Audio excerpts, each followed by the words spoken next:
महाकारुणिक बुद्ध को सादर नमन, परम पूज्य बाबा साहब डॉक्टर अम्बेडकर को सादर नमन, हम सबको धम्म सिखाने वाले परम श्रद्धेय बनते डॉक्टर करुणाशील रावल जी को सादर वंदामि, और देश भर से जुड़े हुए आप सभी प्रबुद्ध साथियों को सादर नमो बुद्धाय। जैसा कि योगेश जी ने भी जिक्र किया कि आज जिस विषय पर हम चर्चा कर रहे हैं वो अगले महीने घटित होने वाला है, और निश्चित रूप से एक महान अवसर है हम सभी के लिए।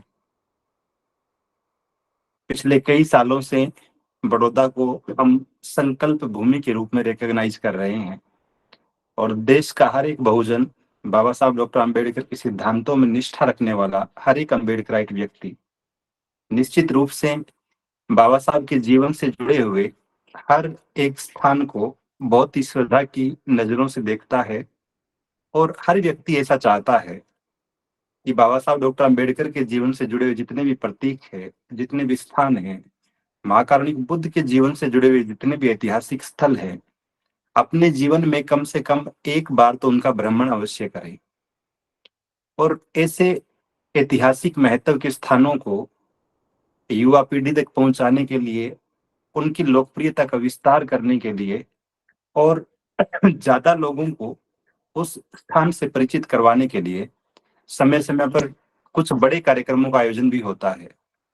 तो स्वाभाविक रूप से ऐसा ये कार्यक्रम अभी 13 से 23 सितंबर को श्रद्धेय बनते राहुल जी के कुशल नेतृत्व में वडोदरा में आयोजित हो रहा है, और 10 दिनों तक जो भी धम्म के उपासक उपासिकाएं हैं उनके लिए सुअवसर है कि वे सामनेर या सामनेरी बनकर इस शिविर को में सहभागी बन सके और धम्म के बारे में अपने ज्ञान को और गूढ़ कर सके और गहरा कर सके, ध्यान साधना सीख सके।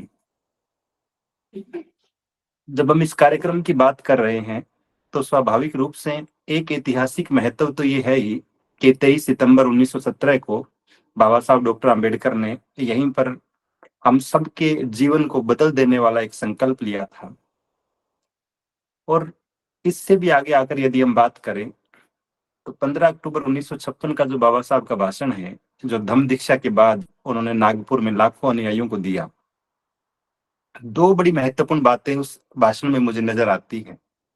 एक महत्वपूर्ण चीज जो अक्टूबर 1956 के भाषण में बाबा साहब कहते हैं वो 22 प्रतिज्ञाएं थी जो आज भी हमारा मार्गदर्शन करती है। और दूसरी जो महत्वपूर्ण बात थी वो अपनी आमदनी के 20% या 20वें भाग का दान करने की थी। तो स्वाभाविक रूप से जब हम 22 प्रतिज्ञाओं की बात करते हैं तो 22 में से 7 प्रतिज्ञाएं तो उस पुरानी व्यवस्था से जुड़ी हुई है जिसको छोड़ने की बात, जिसके प्रतीकों को छोड़ने की बात बाबा साहब ने की। लेकिन 14 प्रतिज्ञाएं ऐसी है जो धम्म से जुड़ी हुई है, जो महाकारुणिक बुद्ध से जुड़ी हुई है और हम सबके जीवन को श्रेष्ठ बनाने से जुड़ी हुई है। तब अगर हम ये देखें, क्योंकि इसी भाषण में बाबा साहब जो 22वीं प्रतिज्ञा है, अंतिम प्रतिज्ञा है, उसमें बड़ी सुंदर सी बात कहते हैं और सबको संकल्प दिलाते हैं, सबको प्रतिज्ञा दिलवाते हैं कि हम सब धम्म के अनुसार आचरण करेंगे, धम्म की शिक्षाओं के अनुसार आचरण करेंगे। और बाबा साहब यहाँ तक कहते हैं कि यदि हम लोग धम्म के अनुसार आचरण नहीं कर पाए तो हमारे धर्म परिवर्तन की निंदा होगी, लोग मजाक उड़ाएंगे कि ये लोग बौद्ध बने थे और इनका आचरण, इनका व्यवहार पुरानी व्यवस्था के अनुरूप है या फिर तथागत की शिक्षाओं के अनुरूप नहीं है। तो जब बाबा साहब डॉक्टर अम्बेडकर ये उम्मीद हमसे कर रहे हैं कि हम सब लोग धम्म की शिक्षाओं और धम्म के सिद्धांतों के अनुरूप आचरण करेंगे, तब निश्चित रूप से, और ये खराब बात रही, विडंबना ही कहें इसे हम, कि हमारे सारे के सारे सामाजिक क्षेत्र में काम करने वाले लोग जब भी 22 प्रतिज्ञाओं की बात करते हैं तो उसमें जो निषेधात्मक बातें हैं 6-7, उन्हीं पर ज्यादा ध्यान केंद्रित करते हैं और फिर कंट्रोवर्सी क्रिएट कर लेते हैं। इसके विपरीत बाकी की जो 14 प्रतिज्ञाएं छूट रही है, मैं 14 और 7 21 की ही बात कर रहा हूं, क्योंकि एक प्रतिज्ञा है जिसमें बाबा साहब कह रहे हैं 21वीं प्रतिज्ञा में कि मेरा पुनर्जन्म हुआ है, मेरा नया जन्म हुआ है। तो इन 14 प्रतिज्ञाओं में जो बात थी उस पर किसी का ध्यान ही नहीं गया ठीक तरह से। और ये ठीक वैसे ही है जिससे किसी क्लास में पढ़ाने वाला कोई टीचर बच्चों को कह दे ऐसे निर्देश दे दे कि आप शोर नहीं मचाएंगे, आप क्लास से बाहर नहीं जाएंगे, आप किसी तरह की शरारत नहीं करेंगे। पल भर के लिए हम मान लें कि सारे के सारे विद्यार्थी अपने शिक्षक के निर्देशों का अनुसरण करने लग जाएंगे, लेकिन फिर उन्हें करना क्या है? क्या दिन भर शांत बैठे रहना है, या उन्हें अपना अध्ययन भी करना है? और अध्ययन करना है तो कैसे करना है? तो ठीक यही चूक हम लोग करते रहे कि उन 7 प्रतिज्ञाओं को तो बार बार रिपीट करते रहे कि ये नहीं करना है, ये नहीं करना है, ये नहीं करना है। लेकिन जो बाकी की 14 प्रतिज्ञाएं थी, उनमें जो बात बाबा साहब ने कही, उनकी तरफ हमने बहुत गंभीर होकर सोचा नहीं, ध्यान नहीं दिया।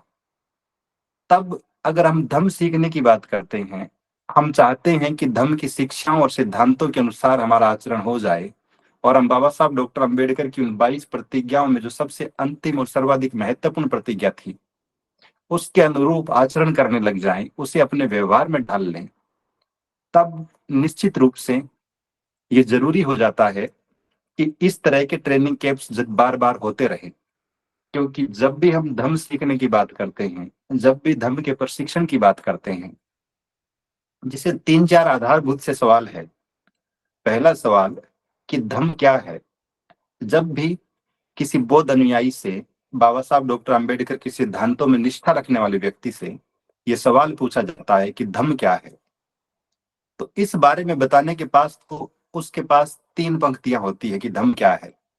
लेकिन हम उस व्यवस्था का, पुरानी व्यवस्था का हिस्सा नहीं है, उस सड़ी गली व्यवस्था की आलोचना करने के लिए उसके पास 1300 पंक्तियां होती है। तो अपनी अच्छी व्यवस्था का प्रचार न करके और दूसरी व्यवस्था को उम्र भर गालियां देते रहना, इनडायरेक्टली उनका प्रचार प्रसार करना ही है। तो एक सवाल कि धम्म क्या है।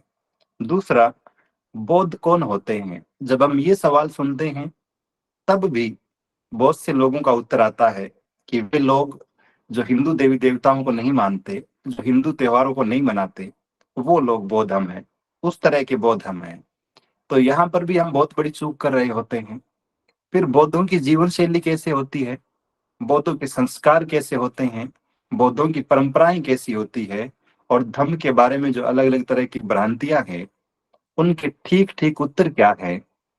एक अच्छा धर्म प्रचारक तैयार कैसा हो सकता है? एक अच्छा संखार कमक कैसे तैयार हो सकता है? ये वो आधारभूत से सवाल है जो हर दिन हमारे इर्द गिर्द घूमते हैं, मंडराते हैं, और हमसे बार बार पूछे जाते हैं। लेकिन इनके उत्तर जानने के लिए, जैसे श्रद्धेय भंते राहुल जी बार बार कहते हैं, यदि आपने धम्म दीक्षा भी ले ली है, तब ये एक तरह से स्कूल में आपने नाम लिखवाया है, आपका एडमिशन हुआ है। इस बात की गारंटी नहीं है कि आपने कोई परीक्षा उत्तीर्ण कर ली है, या फिर आपके बहुत अच्छे अंक आ गए हैं और आप अगली कक्षा में चले गए हैं। तो धम्म दीक्षा लेने के बाद भी धम्म को सीखने की जरूरत सदैव बनी रहती है।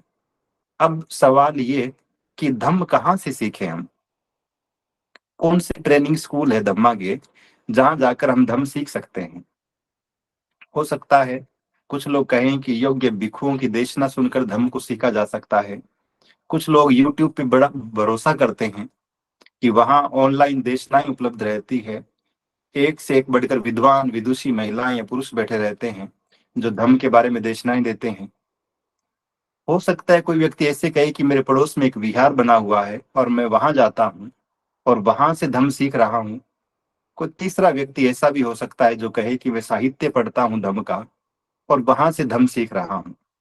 लेकिन ये सारी की सारी चीजें, यदि आप एक पार्टिसिपेट बनकर सीख रहे हैं किसी कार्यक्रम में, या तो दूर से ऑब्जर्व कर रहे हैं, या महीने में एक आध बार किसी विहार में जाकर किसी देशना को सुनकर ये उम्मीद कर रहे हैं कि हम धम्म में पारंगत हो जाएंगे, तो मुझे लगता है कि हम गलत सोचते हैं।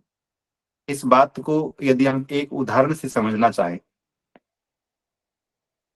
इस सामनेर और सामनेरी पबज्जा और ध्यान साधना शिविर में उपस्थित रहने के फायदे क्या हैं और न जाने के नुकसान क्या है, एक बहुत ही छोटे से उदाहरण से बात स्पष्ट करूं मैं। जैसे कोई व्यक्ति कार ड्राइविंग सीखना चाहता है, उसने कार के बारे में, उसके पुर्जों के बारे में, उसमें जो जो डिवाइसेज होते हैं उन सब के बारे में किताबों में, अखबारों में बहुत अच्छे से अध्ययन किया। फिर उसने यूट्यूब पे अच्छे अच्छे वीडियोज देखे कि कार का पहला गियर यूं लगता है, कार स्टार्ट ऐसे होती है, ये दूसरा गियर है, तीसरा है, चौथा, ये पांचवा है, और आजकल की बात करें तो ये छठा है। ये सारी चीजें उसने सीखी यूट्यूब पर, देखी वीडियो में। लेकिन यदि ये आदमी कार में बैठकर किसी सड़क पर जाकर कार चलाने का अभ्यास नहीं करेगा, तो हम ये उम्मीद नहीं कर सकते कि किताबों में पढ़कर या फिर वीडियो देखकर कोई व्यक्ति एक बहुत ही कुशल ड्राइवर बन गया होगा। ठीक यही बात धम्म के मामले में भी है।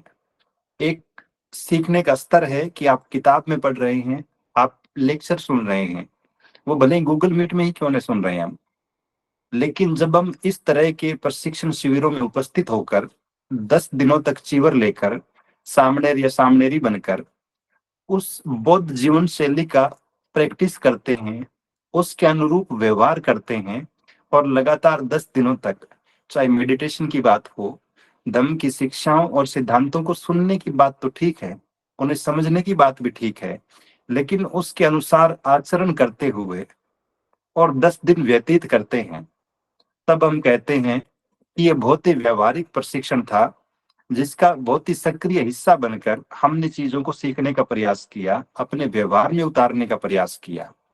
तो इस तरह के अवसर जब जब भी आते हैं, हमें उनमें सहभागी बनना ही चाहिए, उनका हिस्सा बनना ही चाहिए। एक बहुत ही लोकप्रिय सी कहावत हम बचपन से सुनते रहे हैं इंग्लिश में, practice makes a man perfect. और स्वाभाविक रूप से ये सारे के सारे प्रशिक्षण शिविर ऐसे ही प्रैक्टिस का ही हिस्सा है कि हम चीजों को जीवंत रूप में अपने व्यवहार में उतार सके। और आप देखेंगे कि जो जो लोग 10-10 दिन की मेडिटेशन कैंप करके आते हैं, या फिर इस तरह के धम्म के प्रशिक्षण लेकर आते हैं, उनकी दिनचर्या में, उनके व्यक्तित्व में आप पहले से ज्यादा सुधार देखते हैं, उनको ज्यादा रचनात्मक देखते हैं, उनके व्यवहार को ज्यादा मैत्री से भरा हुआ देखते हैं। और हर एक चीज में, भले ही वो खाने की बात हो, भले ही बोलने की बात हो, दूसरे लोगों के साथ व्यवहार करने की बात हो, हर एक चीज में बदलाव नजर आ। तो अगर हम धम्म की चीजों को बहुत ही व्यवहारिक रूप में खुद पर लागू करते हुए, खुद के साथ प्रैक्टिस करते हुए सीखना चाहते हैं, अंगीकार करना चाहते हैं, तब इस तरह के ट्रेनिंग कैंप निश्चित रूप से बड़े महत्वपूर्ण हो जाते हैं। और अगर हम दूर बैठे ही ये उम्मीद पाले कि हम धम्म के बड़े पारंगत हैं, हमें धम्म के बारे में सारी जानकारियां हैं। मुझे एक चुटकुला याद आ रहा है। एक बार किसी नौजवान लड़के की ऐसी इच्छा थी कि मुझे पायलट बनना है, और बहुत कम समय में पायलट बनना है। अब वो मार्केट में जाता है, किताबों की दुकान से एक किताब उसे दिखाई देती है कि 2 घंटे में हवाई जहाज उड़ाना सीखे। और चूंकि चुटकुला है तो ऐसा हो सकता है, कल्पना रही होगी। वो किताब खरीदता है और बहुत जल्दी जल्दी किताब को पढ़ना शुरू करता है, और सोचता है मन ही मन कि अच्छा, इतना आसान है जहाज को उड़ाना, और जहाज में जाकर बैठ जाता है। और जैसा जैसा किताब में लिखा हुआ था, वो जहाज को उड़ाने का प्रयास करता है और जहाज को उड़ा लेता है। काफी देर तक आसमान में मंडराने के बाद जब उसे एक ख्याल आता है कि अब वापस नीचे उतरना है, तो वो सोचता है कि इसको नीचे कैसे उतारूं। फिर वो उस किताब के पन्ने वापस खंगालता है। किताब का टाइटल यही था कि 2 घंटों में हवाई जहाज को उड़ाना सीखे। फिर वो उसके लास्ट पेज पर जाता है। सारी किताब खत्म हो गई थी, कहीं पर भी लैंड करवाने के बारे में कोई एक पंक्ति भी नहीं थी। तो उसके लास्ट कवर पेज पे जाता है, लिखा हुआ था कि जहाज नीचे कैसे उतारे, ये सीखने के लिए इस किताब का सेकंड पार्ट हमारी दुकान से खरीदे। और फिर वो अपना माथा पकड़ लेता है। तो हम सब लोग भी ऐसी दुविधा के शिकार न हों, इसलिए ये जरूरी है कि इस प्रशिक्षण शिविर का अभिन्न हिस्सा हम सब लोग बने। और धम्मभूमि के जितने भी कार्यक्रम होते हैं सरदेव बंते जी के कुशल नेतृत्व में, एक बात से तो हम सब लोग बहुत बेहतर ढंग से परिचित हो गए हैं। दो चीजें अच्छी बातें बताऊं आपको। एक, धम्मभूमि के प्रयासों से, चाहे धम्म कारवां के कार्यक्रम हुए हो, बड़े बड़े बौद्ध समाज सम्मेलन हुए हो, धम्म के प्रशिक्षण शिविर हुए हो, या फिर सामने शिविर आयोजित हुए हो, पूरे देश में धम्म के लिए एक सकारात्मक वातावरण निर्मित हुआ है। और देश के दूसरे हिस्सों में भी इस तरह के कार्यक्रम बड़े पैमाने पर आयोजित होने लगे हैं। क्योंकि पहले कोई सोच भी नहीं सकता था कि इस भयंकर विपरीत व्यवस्था वाले देश में बुद्धिज्म इस तरह से फिर से पुनर्स्थापित होगा। और बाबा साहब डॉक्टर आम्बेडकर के जाने के बाद एक लंबा अंतराल, एक लंबा गैप बना रहा धम्म की गतिविधियों के सुचारू रूप से संपादित होने में। लेकिन जब से धम्म भूमि के माध्यम से ठीक ढंग से देश भर में इस तरह के कार्यक्रम, इस तरह के सम्मेलन, इस तरह के प्रशिक्षण शिविर आयोजित होने शुरू हुए, पूरे देश में एक सकारात्मक माहौल बना है। दूसरे भिक्खु और भिखुनियां भी प्रेरित हुए हैं धम्म भूमि के काम को देखकर कि हमें भी इस स्तर के कार्यक्रम आयोजित करने चाहिए। वे भिक्खु जो किसी एक स्थान विशेष पर बैठे रहते थे अपने विहारों में, उन्होंने भी वहां से बाहर निकलना शुरू किया है। उन्होंने भी इस बात के महत्व को समझा है कि सामने पवजा शिविर कितने इंपॉर्टेंट होते हैं, चारिका का महत्व क्या है, धम्म कारवा का महत्व क्या है। तो पूरे देश में एक उत्साह का वातावरण निर्मित हुआ है। दूसरा एक सवाल ये मन में आ सकता है कि बार बार बड़े बड़े कार्यक्रम आयोजित करने का उद्देश्य क्या है, इनसे मिलना क्या है। और यहाँ पर भी एक बात तो ये है कि जो लोग धम्मभूमि से बहुत करीब से जुड़े हुए हैं, जो बहुत ही सक्रिय सहभागिता करते हैं हर एक इवेंट में, तो वो बेहतर ढंग से जानते हैं कि धम्मभूमि का हर एक कार्यक्रम, हर एक निर्णय बहुत ही लोकतांत्रिक ढंग से लंबे चिंतन मनन के बाद पूरी टीम का निर्णय होता है। तो ऐसा नहीं होता है कि किसी एक स्थान विशेष पर, किसी एक राज्य पर कोई कार्यक्रम थोप दिया गया हो, बल्कि हम राष्ट्रीय स्तर पर हर एक कार्यक्रम का बहुत ही सुचिंतित ढंग से कार्यक्रम करते हैं। तो ये सोचने की जरूरत भी नहीं है कि अकस्मात होने वाला कार्यक्रम है। बहुत ही व्यवस्थित ढंग से और बहुत ही सोच समझ कर दूरगामी ढंग से सोचते हुए निर्णय करने के बाद इस कार्यक्रम को प्लान किया गया है। और चाहे आगरा का 18 मार्च का कार्यक्रम हो, चाहे बिलासपुर का सामने शिविर हो, या फिर पिछले इसी साल जून के महीने में जयपुर में जो बौद्ध समाज घोषणा पत्र की कार्यशाला हुई 2 दिवसीय, ये सारे के सारे कार्यक्रम इस बात को सिद्ध करते हैं कि कोई भी आयोजन व्यर्थ नहीं है। हर एक कार्यक्रम की अपनी महत्ता है, अपना महत्व है। हजारों लोग जो इन कार्यक्रमों का हिस्सा बनते हैं, निश्चित रूप से कुछ न कुछ सीख कर जाते हैं। और बहुत बार मैं खुद का ही उदाहरण देता हूँ, और मैं अब भी कह रहा हूँ कि मई 2015 में जब पहली बार धम्मभूमि जाना हुआ, और वो बुद्ध पूर्णिमा का कार्यक्रम था और बहुत बड़ा कार्यक्रम नहीं था। उस कार्यक्रम में पहली बार श्रद्धेय भंते जी से मुलाकात हुई, पहली बार पंडाल में बैठकर श्रद्धेय भंते जी के विचारों को सुना। और उससे पहले मैं जिस व्यवस्था का हिस्सा था, जिन परंपराओं को ढो रहा था, जिन संस्कारों को अपने घर में कर रहा था, लेकिन वो एक कार्यक्रम मेरे जीवन का निर्णायक बिंदु साबित हुआ है।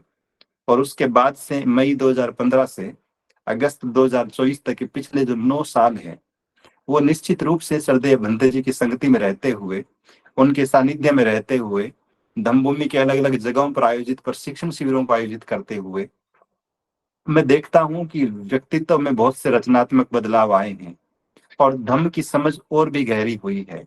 और अब भी सीख ही रहे हैं हम सब लोग, परिपूर्ण कोई हो भी नहीं सकता। तो ये सिलसिला अनवरत चलता रहता है। एक चिंता ये भी हो सकती है किसी साथी के मन में कि हमने पिछला कार्यक्रम आयोजित कर लिया था जो बिलासपुर में हुआ था, अब दोबारा फिर से सामने बनने की जरूरत है क्या। कुछ नए लोग भी भाग ले रहे होंगे, कुछ ऐसे भी होंगे जो पहले इस तरह के कार्यक्रमों में भाग ले चुके हैं।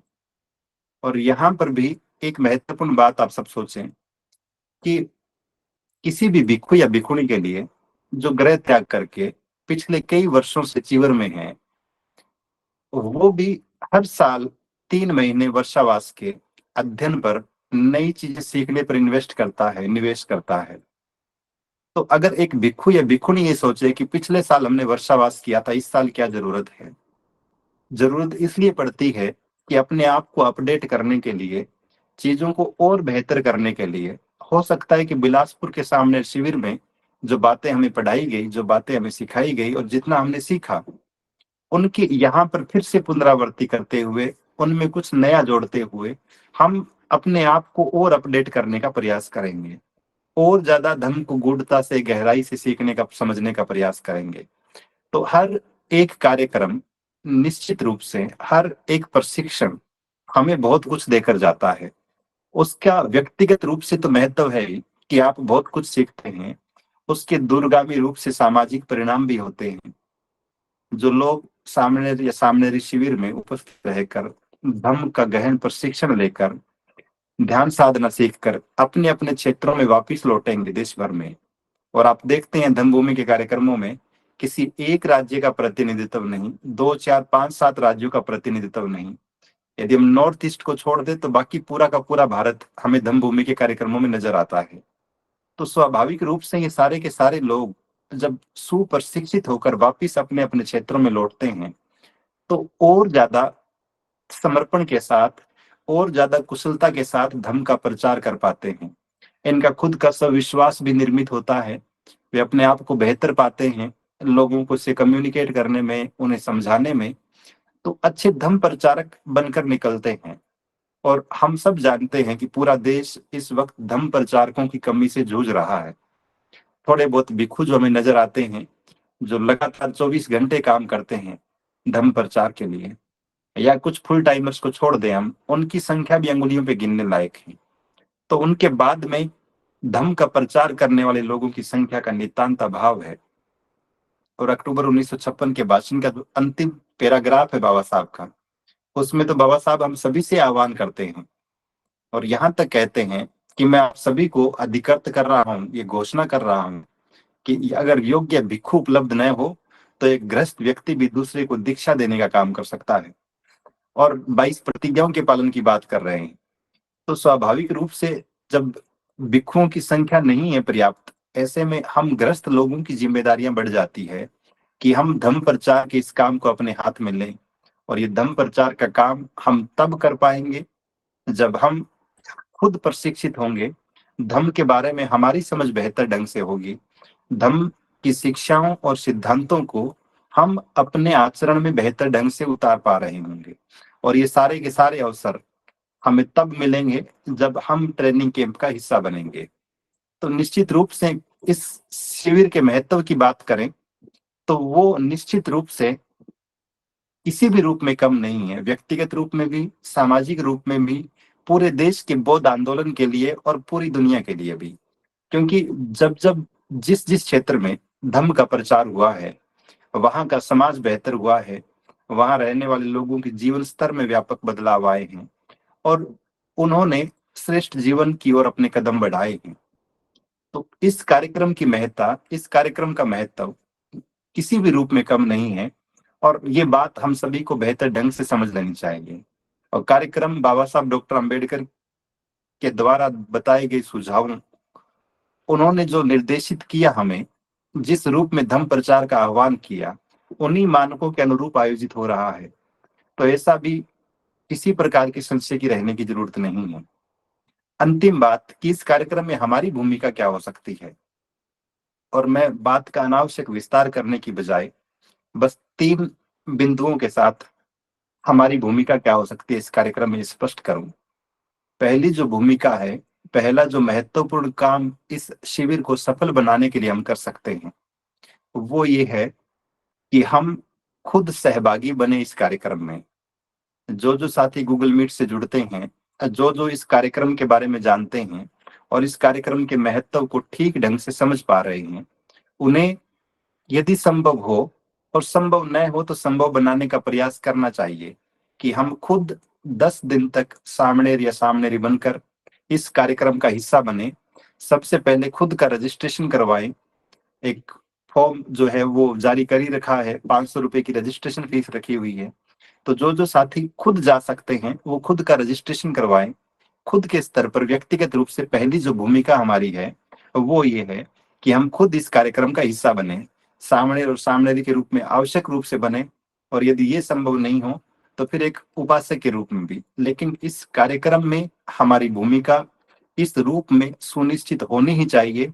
जब हम पिछले कई महीनों से इस कार्यक्रम के प्रचार प्रसार की बातें कर रहे हैं, इस कार्यक्रम को सफल बनाने की बातें कर रहे हैं और हम बेहतर ढंग से जान पा रहे हैं कि इस कार्यक्रम का महत्व क्या है, तो हम खुद इस कार्यक्रम का हिस्सा बने। पहली भूमिका ये। दूसरा काम, हम सब साथी अपने अपने क्षेत्र में ये जिम्मेदारी भी ले, क्योंकि जिस क्षेत्र से जितने ज्यादा सामने या सामने शिविर में भाग लेंगे, आप यकीन मानिए उस क्षेत्र में धम्म का काम उतनी ही तेज गति से बढ़ना है। तो एक बेहतर टीम क्रिएट करने के लिए, एक बेहतर टीम बिल्ड करने के लिए आपके पास ये सुअवसर है। हो सकता है कि हम हमारे दोस्तों को, हमारे क्षेत्र में धम्म का काम करने वाले साथियों को ठीक ढंग से न समझा पा रहे हो कि धम्म क्या है, धम्म के सिद्धांत क्या है, और किस तरह से हम धम्म के क्षेत्र में काम कर सकते हैं एक बेहतरीन प्रचारक बनकर। तो ऐसे साथी यदि इस शिविर का हिस्सा बनेंगे, जहां 10 दिनों तक श्रद्धेय बंदे जी के सानिध्य में रहने का अवसर मिलेगा, देश भर से अलग अलग राज्यों से आए हुए सामणेरों और सामणेरियों के साथ रहने का अवसर मिलेगा, तो निश्चित रूप से उस वातावरण में रहकर वहां धम्म की शिक्षाओं को, धम्म की सिद्धांताओं को सीखते हुए, समझते हुए और अपने व्यवहार में लागू करते हुए हम ऐसे साथियों को एक बेहतरीन कार्यकर्ता बनाने का काम कर रहे होंगे। तो हम सभी को ये प्रयास करना है कि हम अपने अपने क्षेत्र से, अपनी व्यक्तिगत जानकारियों से कम 3-3 उपासक या उपासिकाओं को प्रेरित करें, उनके रजिस्ट्रेशन सुनिश्चित करें। ये सारे के सारे लोग कम से कम 3-3, खासकर जो एक्टिव मोड में काम कर रहे हैं, ऐसे सब साथी अपने अपने एरिया से कम 3-3 लोगों का रजिस्ट्रेशन करवाएं और उन्हें वडोदरा के इस सामने पबजा और ध्यान साधना शिविर में भाग लेने के लिए प्रोत्साहित करें।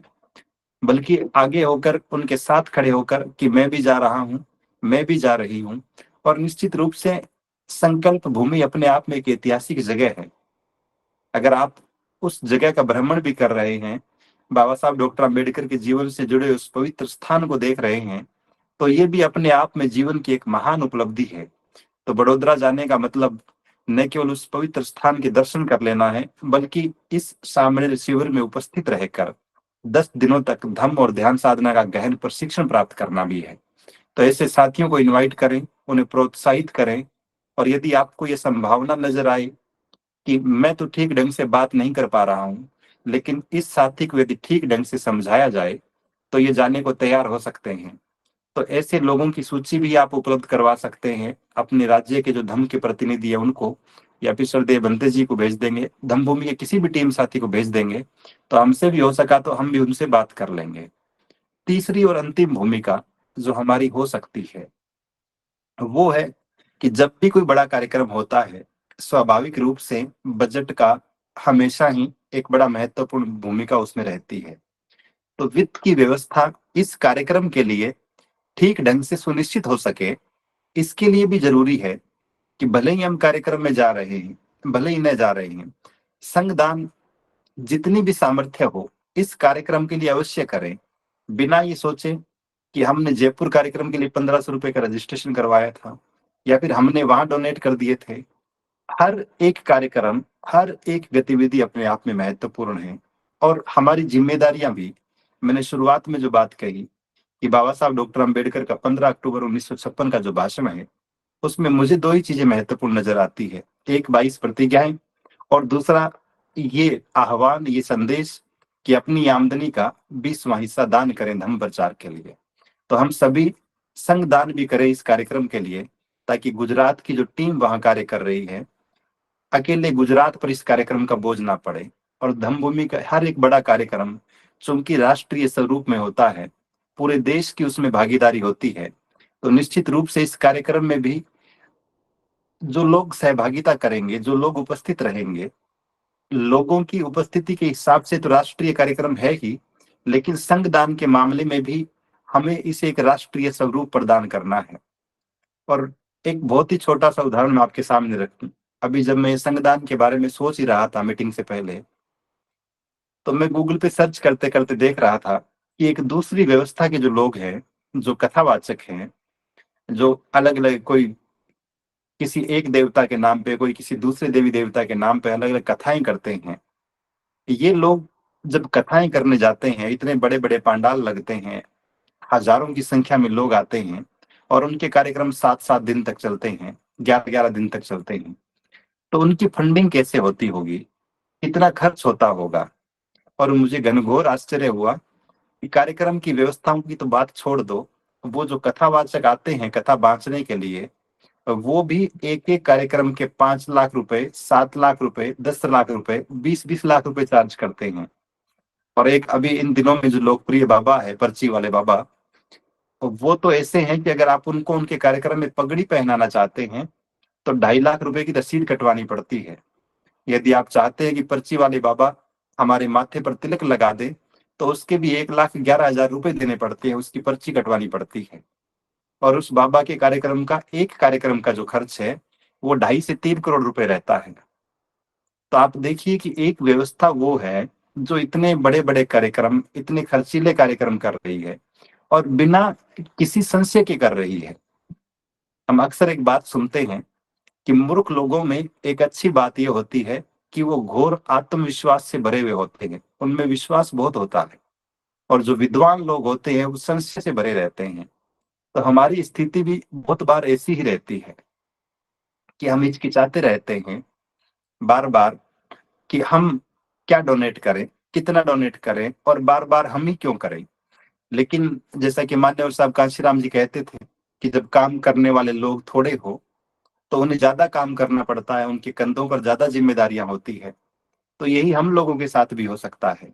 लेकिन फिर भी अपनी सामर्थ्य से जितना हो सकता है, क्योंकि हम एक कार्यक्रम की बात नहीं कर रहे हैं, हम एक समानांतर व्यवस्था निर्माण की बात कर रहे हैं। और ऐसी व्यवस्था के निर्माण के लिए इस तरह के कार्यक्रमों का, इस तरह के प्रशिक्षण शिविरों का निश्चित रूप से दूरदर्शी महत्व है। इस कार्यक्रम को सफल बनाने के लिए, इसके बजट के लिए हमसे जो भी संभव सहयोग हो सके, आप आगे आकर ज़रूर करें। और ये बड़ा महत्वपूर्ण काम होगा, बड़ा ऐतिहासिक काम होगा और हम सब के सामूहिक प्रयासों से निश्चित रूप से ये कार्यक्रम सफल होगा। और आज तक के आंकड़े, तथ्य ये बताते हैं कि श्रद्धेय भंते जी के कुशल नेतृत्व में धम्मभूमि ने जब-जब भी कोई आयोजन किया है, वो भले ही शुरुआती स्टेज पे कैसा ही नज़र आया हो, लेकिन उसका परिणाम, उसका आयोजन हमेशा सुखद ही रहा है। जिस उद्देश्य के साथ किया गया है, जिस टारगेट के साथ किया गया है, वो हमेशा पूर्ण हुआ है। तो ये कार्यक्रम भी निश्चित रूप से सफल होगा।